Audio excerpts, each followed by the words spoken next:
Assalamualaikum warahmatullahi wabarakatuh. Oke, untuk pertemuan kali ini, topik kali ini kita akan membahas tentang mobil hybrid, tipe-tipe hybrid yang ada di pasaran. Nah, pada dasarnya hybrid diciptakan itu untuk mengefisiensikan penggunaan bahan bakar. Jelas, karena tujuannya untuk mengurangi penggunaan bahan bakar pada mesin mobil. Terus berkembangnya teknologi hybrid ini ternyata produsen itu mengeluarkan beberapa jenis mobil hybrid. Kok ada beberapa jenis, Pak? Ya, jelas. Kenapa? Karena konsumen memiliki permintaan masing-masing. Produsen wajib menyediakan sehingga dikembangkan ada 4 jenis mobil hybrid yang ada di pasaran. Oke, yang pertama kita langsung saja masuk ke mild hybrid, di mana ada baterai yang membantu mesin tapi kapasitasnya tidak besar, kecil, namun tidak bisa menggerakkan mobil, tapi mesin yang mampu menggerakkan mobil. Nah, jadi untuk yang mild hybrid itu awal mulanya untuk menutupi kekurangan dari mesin konvensional atau mesin bensin. Example, kondisi mesin bensin itu di mana pada saat apa mesin bensin itu membutuhkan bahan bakar lebih banyak.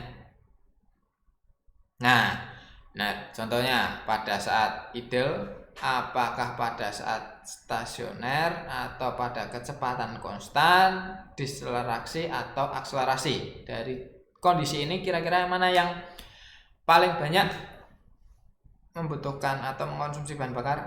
Ya, benar, yaitu ketika akselerasi.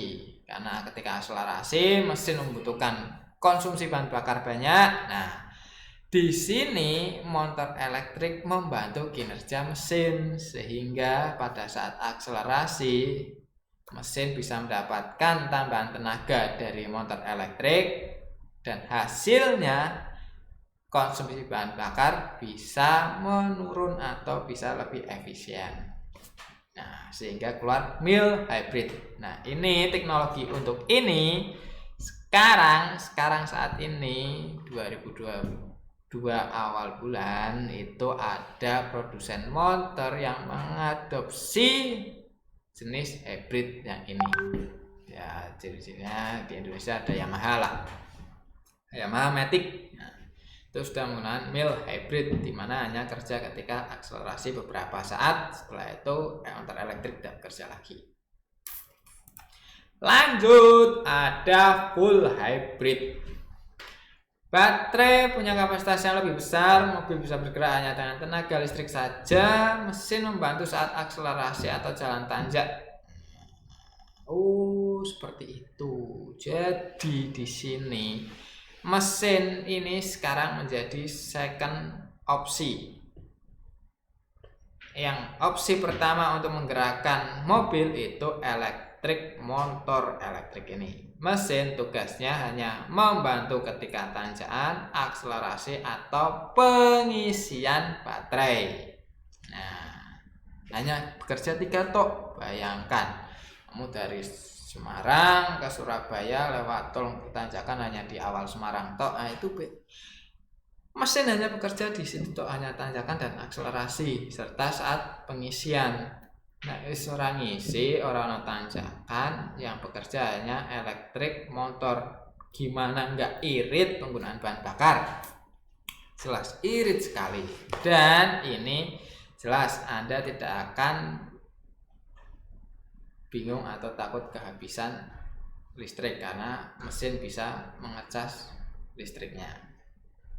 Ini sangat efisien dan sangat irit penggunaan bahan bakarnya. Wis, jangan mantap. Yang berikutnya ada plug-in hybrid. Wah, ini ternyata lebih keren lagi, lebih dikembangkan lagi. Jenis ini memiliki kapasitas baterai besar, bedanya pada cara pengisian saja dengan model yang sebelumnya atau yang tadi. Yang tadi yang merecas atau yang mengisi baterai yang ada itu dari mesin. Kalau yang plug-in itu bisa dicas menggunakan listrik PLN yang ada di rumah atau di stasiun pengisian. Wih, keren kan? Isi bensin secukupnya, yang penting sambil dicas. Kondisi penuh buat jalan menggunakan elektrik full. Setelah baterai mau habis kok tidak menemu tempat cas, tempat pengisian listrik, mesin akan otomatis menyala dan mengisi ulang baterai, lanjut jalan lagi.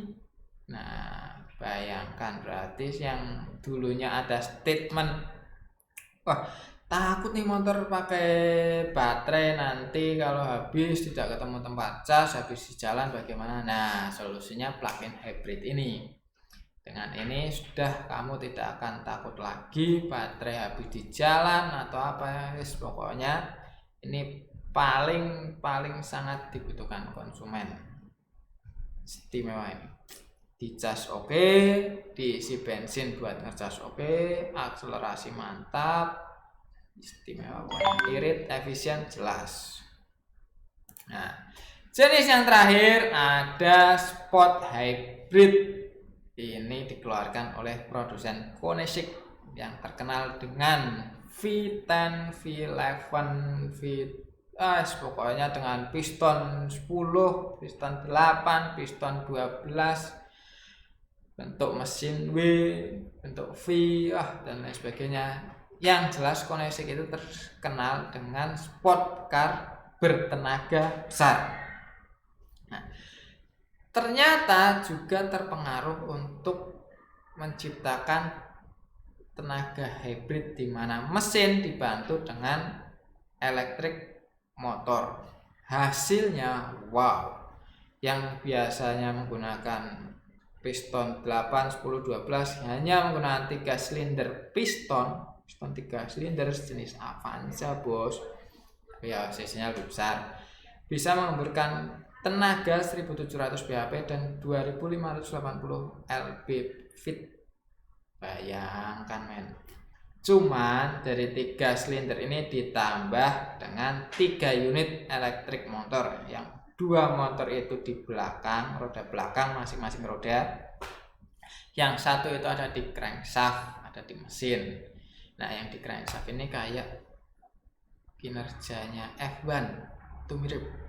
F1 itu ada motor elektrik yang bantu kinerja di crankshaftnya, tapi perkembangan ya tetap masing-masing. Lah, itu ternyata Koenigsegg yang mengeluarkan. Nah, untuk ketahanan baterai, pengecasan dan sebagainya jelas karena Koenigsegg itu lebih mengunggulkan tenaganya, yang penting pokoknya tenaganya gede. Untuk konstruksi awal yang simple, komponennya apa aja, dari berapa jenis jenis mobil hybrid yang ada, itu pokok komponen pokok ada engine, ada generator sebagai perubah tenaga energi gerak menjadi energi listrik, ada control power unit ini yang mengatur kelistrikan, elektrik motor yang merubah listrik menjadi gerak, ada baterai dan ada gearbox. Secara susunannya ini yang simple, ada series, paralel, seri paralel. Nah, sesuai anak panah yang ini ya. Untuk seri mesin hanya menggerakkan generator untuk mengisi baterai atau menjalankan elektrik motor. Elektrik ini menggerakkan mobil. Jadi mesin hanya mengecas. Paralel hybrid, mesin dan elektrik motor menjadi satu, menggerakkan mesin dan mengecas power listrik. Nah, seri paralel, mesin bisa menggerakkan mobil, elektrik motor bisa menggerakkan mobil, mesin bisa menggerakkan generator ngecas, elektrik ini yang lebih ribet. Nah, untuk realnya ini bisa dilihat yang ini. Nah, muat kan, engine, control unit dan lain sebagainya. Oke, cukup dari itu aja. Kita lanjut ke topik berikutnya. Terima kasih. Wassalamualaikum warahmatullahi wabarakatuh.